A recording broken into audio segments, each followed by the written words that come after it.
नमस्कार, मैं अंजलि मिश्रा। स्वागत है आप सभी का द न्यूज में। आपको बता दें कि इस वक्त की एक बड़ी अपडेट निकलकर सामने आ रही है। जिस तरीके से अकबर नगर क्षेत्र में लगातार अगर आप देखेंगे कि बाबा का बुलडोजर गरज रहा है, तो अब इसी को लेकर अब मुस्लिम लीग जो है बौखलाया हुआ नजर आया और मुस्लिम लीग के राष्ट्रीय सचिव मौलाना कौसर हयात ने अब एक विवादित बयान दे दिया है, जहां पर उन्होंने योगी आदित्यनाथ पर गंभीर कार्रवाई, जो आप कह सकते हैं गंभीर आरोप जो है लगाया है। जी हाँ, बिल्कुल सही सुना आपने। क्या है पूरा माजरा, आइए विस्तार से जान लेते हैं। तो जैसा कि आप सभी को हमने बताया हुआ है कि अकबर नगर क्षेत्र में लगातार बुलडोजर की कार्रवाई हो रही है। सुप्रीम कोर्ट के आदेश के बाद से अकबर नगर क्षेत्र में जितने भी अवैध तरीके के अतिक्रमण थे, अवैध बिल्डिंग थी, उन सभी को हटाने का काम किया गया है।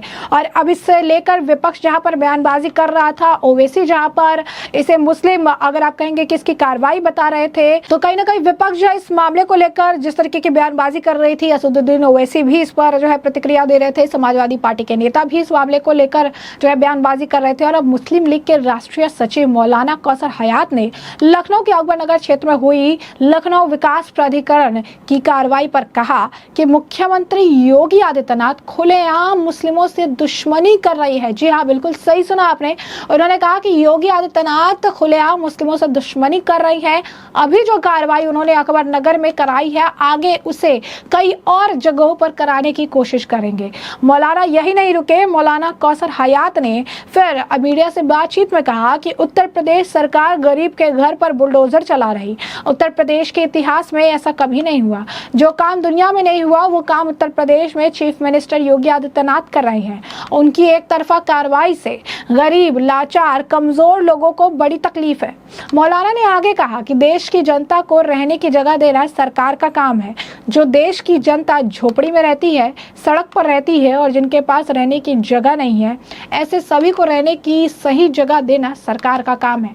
उत्तर प्रदेश की सरकार गरीब को सही जगह देने के बजाय उनके मकान को उजाड़ रही है।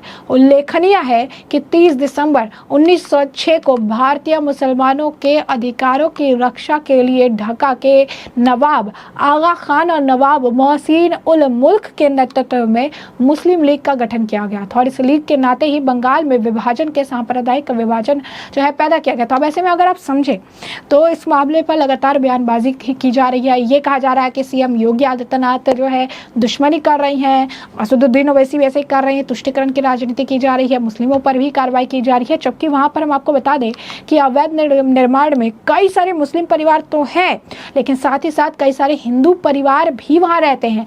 किसी को बख्शा नहीं गया है। अवैध मस्जिद का निर्माण हो या अवैध मंदिर का निर्माण हो, सभी को ढहाया गया है। और ऐसे में विपक्ष सिर्फ और सिर्फ अगर आप कहेंगे सांप्रदायिक हिंसा फैलाने के चक्कर में इस तरीके के बयान जो है दे रही है।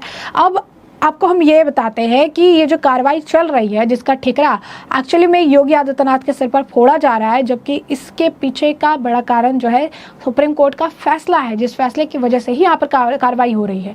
बता दें आपको कि कुकरैल नदी पर कब्जा करके अवैध रूप से बसाए गए अकबर नगर प्रथम और द्वितीय के निर्माण को ध्वस्त करने पर रोक लगाने की याचिका को सुप्रीम कोर्ट ने खारिज कर दिया था। उसके बाद सुप्रीम कोर्ट ने एलडीए को सभी विस्थापितों को वैकल्पिक आवास आवंटित करने के साथ इलाहाबाद हाईकोर्ट की लखनऊ पीठ के ध्वस्तीकरण आदेश को बरकरार रखा था। सुप्रीम कोर्ट ने केवल अकबर नगर ही नहीं, अस्ती गांव के जो है उद्गम स्थल को गोमती नदी में विलय तक कुकरैल नदी पर हुए अवैध निर्माण को चिन्हित कर उन्हें ध्वस्त करने के आदेश दिए थे। सिर्फ अगर आप देखेंगे अकबर नगर की कार्रवाई, लेकिन सुप्रीम कोर्ट ने जो दायरा बताया था वो दायरा और बड़ा है, जहां पर उन्होंने कहा था कि जितने अवैध निर्माण है उन्हें चिन्हित किया जाए और उन्हें फिर ध्वस्त किया जाए। सुप्रीम कोर्ट में सुनवाई के समय एलडीए उपाध्यक्ष डॉक्टर इंद्रमणि त्रिपाठी और अपर सचिव ज्ञानेंद्र वर्मा भी वहां उपस्थित थे। सुप्रीम कोर्ट के आदेश के बाद एलडीए ने आवेदन करने वाले जो है पात्रों पर चयन कर 20 मई तक बसंत कुछ योजना में प्रधानमंत्री आवास आवंटित करने का काम जो है किया। कई सारे लोगों को प्रधानमंत्री आवास योजना के तहत जो है आवास आवंटित किए गए। अब कुकरैल नदी का प्रवाह 28 किलोमीटर का है। यह नदी अस्ती गांव की प्राकृतिक झील से आरंभ होकर वन क्षेत्र से गुजरते हुए गोमती नदी में मिलती है। ऐसे में आपको बता दें कि कुकरैल नदी पर हुए कब्जे को लेकर पिछले साल सिलसिलेवार बार अभियान चलाकर जो है आपको बता दें कि काफी सारी चीजें देखने के लिए मिली थी। अब ऐसे में आपको बता दें कि मुख्यमंत्री योगी आदित्यनाथ ने इस पर संज्ञान लिया था और कुकरेल नदी के जीर्णोद्धार के लिए शासन स्तर पर एक उच्च स्तरीय समिति गठित की थी। इस समिति ने सर्वे करके अपनी रिपोर्ट में बताया कि कुकरेल एक जीवित नदी है। इसका अधिकतम फ्लो 1700 क्यूसेक और न्यूनतम 120 क्यूसेक जल कुकरेल नदी में रहता है। मुख्यमंत्री के आदेश के बाद साबरमती रिवर फ्रंट की तरह कुकरेल नदी के सुंदरीकरण के लिए विशेषज्ञों की टीम बनाई गई और इस टीम ने साबरमती रिवर फ्रंट का निरीक्षण किया। एलडीए ने पिछले साल दिसंबर में कुकरेल नदी पर बने भीखमपुर के 90 मकानों को ध्वस्त किया था। अकबर नगर प्रथम और द्वितीय में कई लोगों ने कुकरेल नदी को नाला बताते हुए सुप्रीम कोर्ट में अपील कर दी थी और इसी बीच एलडीए ने अकबर नगर प्रथम और द्वितीय के लोगों को लीज पर निःशुल्क बसंत कुछ योजना में पीएम आवास दिलाने के लिए शिविर लगाए थे। और ऐसे में आप समझिए कि जिन लोगों ने आवेदन दिया था, जिन लोगों की परेशानियां बहुत ज्यादा थी, उनके परेशानियों का तुरंत समाधान भी किया गया और उन्हें बसंत कुंज में बकायदा जो है मकान भी दिए गए हैं। प्रधानमंत्री आवास योजना के तहत उन्हें मकान वहां मिला है, घर उन्हें आवंटित वहां पर किए गए हैं। लेकिन इसके बावजूद अगर आप देखेंगे तो इस तरीके की खबरें जो है लगातार चलाई जाती हैं। बताया जाता है कि सीएम योगी आदित्यनाथ ने ही इन्हें घर से बेघर कर दिया, सीएम योगी आदित्यनाथ की ही गलती है, सीएम योगी आदित्यनाथ जो है मुसलमानों के खिलाफ कार्रवाई कर रहे हैं। कुछ ऐसे भी लोग हैं, कुछ ऐसे भी नेता हैं जो तो ये चीज कह रही हैं कि सीएम योगी आदित्यनाथ हार गए तो अपने चुनाव का जो है आपके चुनावी नतीजे का जो गुस्सा है वो मुसलमानों पर निकाल रहे हैं, क्योंकि मुसलमानों ने वोट नहीं दिया तो उनके खिलाफ कार्रवाई कर रहे हैं। और इस लिस्ट में असदुद्दीन ओवैसी, समाजवादी पार्टी के कई नेता तो शामिल थे ही, लेकिन अब इस लिस्ट में एक और नाम शामिल हो चुका है और ये नाम है कोई और नहीं बल्कि मौलाना कैसर हयात का, जो कि मुस्लिम लीग के राष्ट्रीय सचिव हैं। और मौलाना कैसर हयात जो है वो अब जिस तरीके की ये कार्रवाई हो रही है उसे लेकर ये सीधा कह रही है कि योगी खुलेआम जो है मुसलमानों से दुश्मनी कर रहे हैं।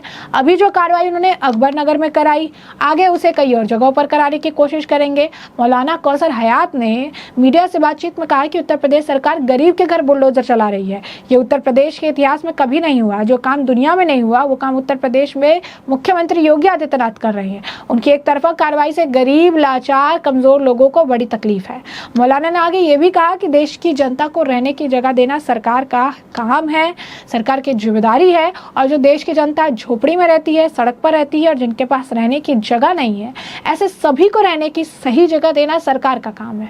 अब उत्तर प्रदेश की सरकार गरीबों को सही जगह देने के बजाय उनके मकान को उजाड़ रही है। तो अगर आप देखेंगे तो इस तरीके के बयान जो है दिए जा रहे हैं, चीजें कही जा रही है। लगातार सीएम योगी आदित्यनाथ के खिलाफ जो है माहौल बनाने का प्रयास किया जा रहा है और ये दिखाने का प्रयास किया जा रहा है कि योगी आदित्यनाथ ने ही जो है चीजें खराब कर दी है और अपनी मन मर्जी से ही जो है वो ये सारे आप कह सकते हैं कि कार्रवाई कर रही है। बट ऐसा बिल्कुल भी नहीं है। ये पता है, जैसा कि हमने आपको बताया भी कि सुप्रीम कोर्ट ने आदेश दिया था और सुप्रीम कोर्ट ने ये भी कहा था सिर्फ अकबर नगर नहीं, उसके आसपास जो गाँव है, जो भी अगर आप कहेंगे अवैध निर्माण है, उनको चिन्हित करना है और उसके बाद उन पर कार्रवाई करके उन्हें ध्वस्त करने का काम जो है करना है। ऐसे में हमने आपको जो पूरा मामला है ये बड़े विस्तार से बताया है कि ये पूरा मामला क्या है और इस मामले पर अब आपकी भी जो राय हो हमें कमेंट सेक्शन में कमेंट करके जरूर साझा करिएगा। धन्यवाद।